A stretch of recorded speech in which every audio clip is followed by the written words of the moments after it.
Welcome back. So I hope that you studied the last lecture really well so that you really understood what we did there with our food processor function. Now in JavaScript there are different ways of writing functions, and each type of function works in a slightly different way. But don't worry, they are still all very similar. So let's find out now. So the functions that I showed you in the last lecture are called function declarations, because we simply use the function keyword to declare a function, a bit like we declare a variable. So let's now write another function declaration, and this time a function to calculate an age based on a given birth year.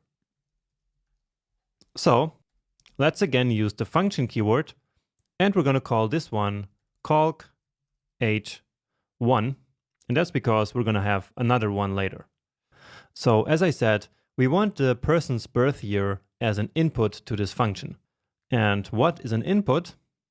Well, it's just a parameter in this function. And a parameter, remember, is a bit like a local variable that's only available inside of this function.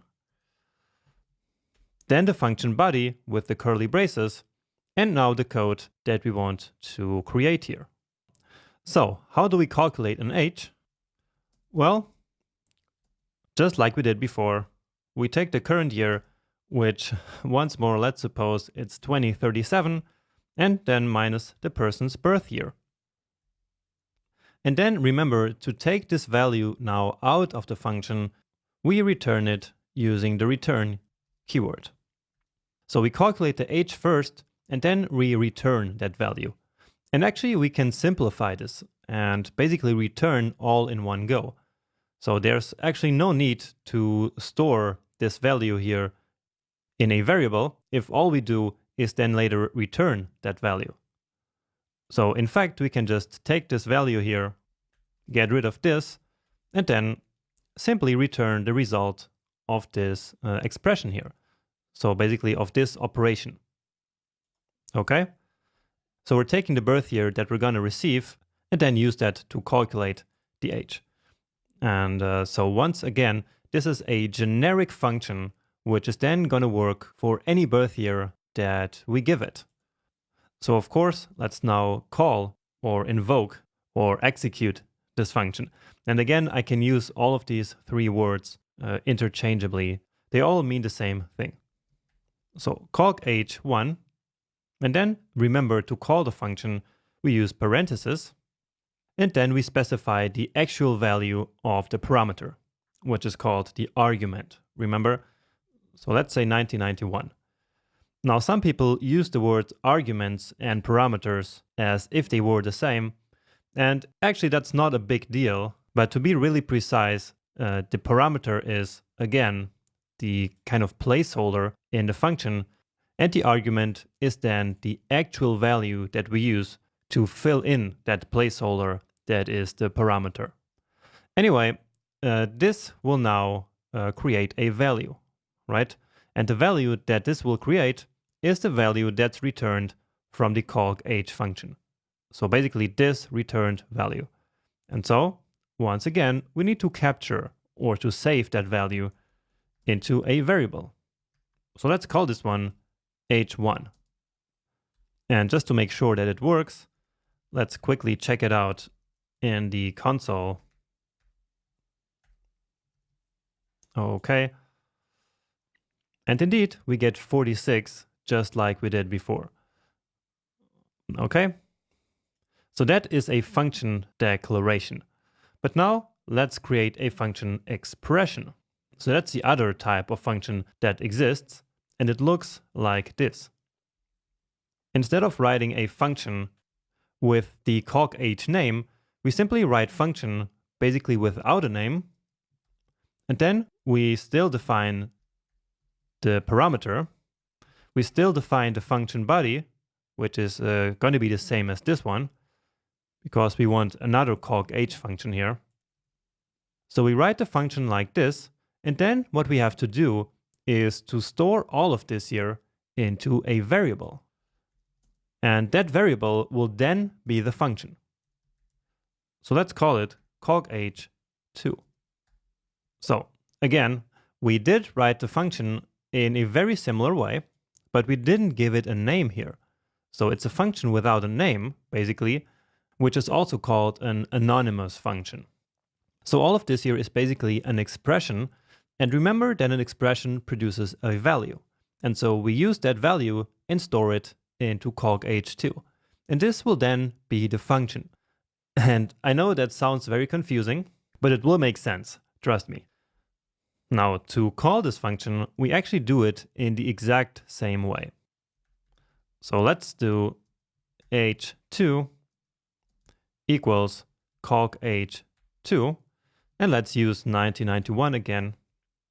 And then let's grab this console.log here and log both the ages. So h2 here. Let's also add some comments here. Function declaration and function expression. And so we should get twice the 46 value here. And yes, indeed. So the function expression works the exact same way as the function declaration. So we call it in the same way, we capture the returned value in the same way, and then of course the result is also the same because the function body is the same. But it's very important to know that we have these two types of functions in JavaScript, because in some places we will actually need to write them like this, as you will see as we go through the course. So again, this part here that I just highlighted, this function here is in fact an expression. And remember that expressions produce values. And so we just assign this whole value here then to this variable. And so this variable will then hold this function value basically. And one big implication of what I just said, so that this here is just a value, is that in fact in JavaScript, functions are actually just values. So just as a number or a string or a Boolean value. So a function is not a type, okay? It's not like a string or a number type, but it's also a value. And so if it's a value, we can store it in a variable. So just keep this in mind because it will become very important later when we really dig deep into functions. Now, besides these technical differences, you might be wondering, what is the big deal? So what's the big difference between function declarations and function expressions? Well, the main practical difference is that we can actually call function declarations before they are defined in the code. So let me show that to you. So here is the declaration, right? This is the function declaration. And as I just said, we can call them in the code before they are defined. So now we're calling it first and then defining it later. So let me show you that that still works. And indeed, we still get the same result. But if we attempt to do the same with the expression, then that should not work. So let's see. And so cannot access calc_h2 before initialization. Okay.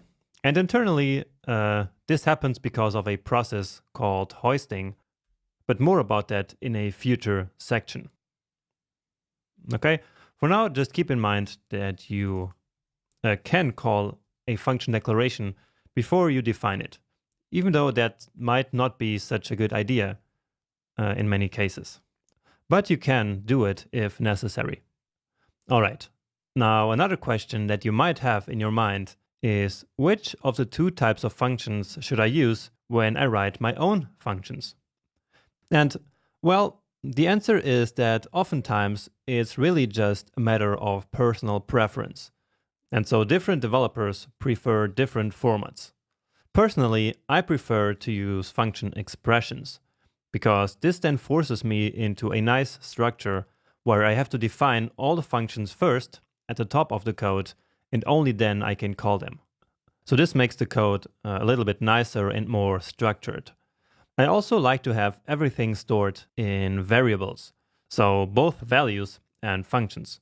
But again, that is just my own personal preference, and many other developers don't agree with this and prefer to use function declarations. So if you also prefer function declarations, that's fine.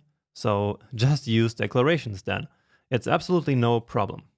However, even if you prefer one over the other, you still need to know about both the function expressions and function declarations. So you cannot just pick one and then forget the other one, because both have their place in JavaScript. And so it's really important that you know how to use and how to distinguish both function declarations and expressions.